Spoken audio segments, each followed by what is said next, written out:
ஹாலிடேஸ்னாலே அது நம்ம ஜிடி ஹாலிடேஸ் தான். GT holidays, south India's #1 travel brand.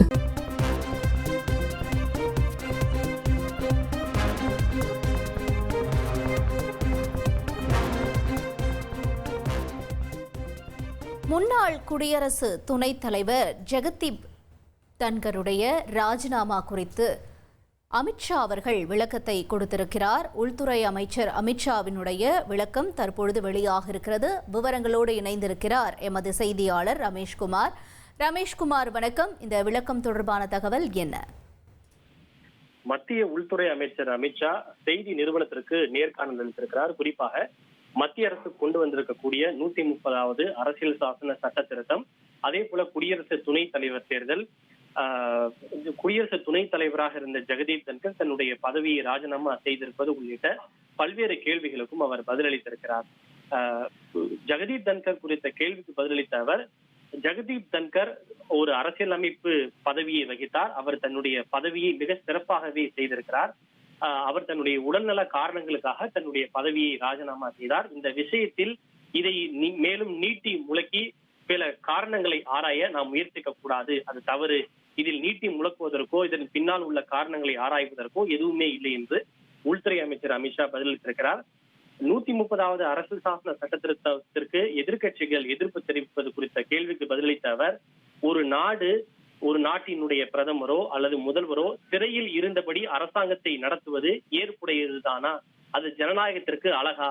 நாட்டு மக்கள் அதை தான் விரும்புகிறார்களா என்ற ஒரு கேள்வியை எழுப்பியிருக்கிறார். இன்றைக்கு நாட்டில் பல மாநிலங்களில் இருக்கக்கூடிய முதல்வர்கள் தேசிய ஜனநாயக கூட்டணியை சார்ந்த முதல்வர்கள் தான். அதே போல நாட்டின் பிரதமரும் கூட தேசிய ஜனநாயக கூட்டணியை சேர்ந்தவராகத்தான் இருக்கிறார். எனவே இந்த விவகாரத்தில் எதிர்கட்சிகளுக்காகத்தான் இந்த மசோதா கொண்டு வரப்பட்டிருக்கிறது என்று கூறுவது மிக மிக அபத்தமானது என்று குறிப்பிட்டார். இன்றைக்கும் கூட ஒருவேளை எதிர்கட்சிகள் தாங்கள் சிறைக்கு செல்ல நேர்ந்தால் அங்கிருந்தபடியே ஆட்சி அமைக்க முடியுமா என்று ஆராய்ந்து வருகிறார்கள். ஒருவேளை இவர்கள் நாளை சிறைக்கு சென்றார்கள் கூட நாளை சிறைச்சாலையே பிரதமருடைய இல்லமாகவும் அல்லது முதலமைச்சருடைய இல்லமாகவும் மாறும். நாட்டினுடைய டிஜிபியோ அல்லது தலைமை செயலாளரோ அமைச்சரவை செயலாளரோ சிறைச்சாலையில் இருந்தபடி உத்தரவுகளை பெறுவார்கள். இது முறைதானா என்கிற ஒரு கேள்வியை எழுப்பியிருக்கிறார். அதே போல இந்த மசோதா நிறைவேறும் என்ற நம்பிக்கை தமக்கு இருப்பதாகவும், காங்கிரஸ் கட்சி மற்றும் அதன் கூட்டணி கட்சிகள் இருக்கக்கூடிய ஒழுக்கமானவர்கள் இதனை ஆதரிப்பார்கள் என்ற நம்பிக்கை தமக்கு இருப்பதாக அமித்ஷா குறிப்பிட்டிருக்கிறார்.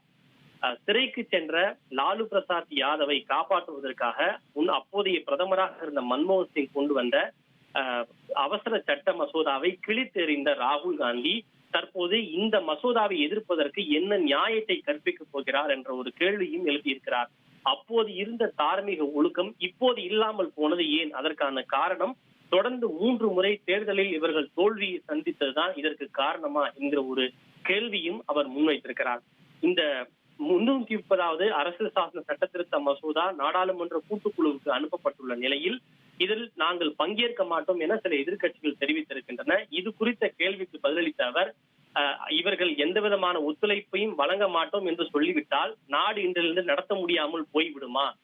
அப்படியெல்லாம் ஒன்றுமல்ல என்கிற ஒரு விஷயத்தையும் தெரிவித்திருக்கிறார். எங்களை பொறுத்தவரை எதிர்கட்சிகளுக்கு அவர்களுடைய பார்வையை விளக்கத்தை வைப்பதற்கு ஒரு வாய்ப்புகளை வழங்குகிறோம். அந்த வாய்ப்பை பங்கேற்காவிட்டால் இழப்பு எங்களுக்கு அல்ல, அவர்களுக்கு தான் இழப்பு என்கிற கருத்தையும் அமித்ஷா அவர்கள் திட்டவட்டமாக தெரிவித்திருக்கிறார். தகவல்களுக்கு நன்றி ரமேஷ்குமார். ஹாலிடேஸ்னாலே அது நம்ம ஜிடி ஹாலிடேஸ் தான். GT holidays, south India's #1 travel brand.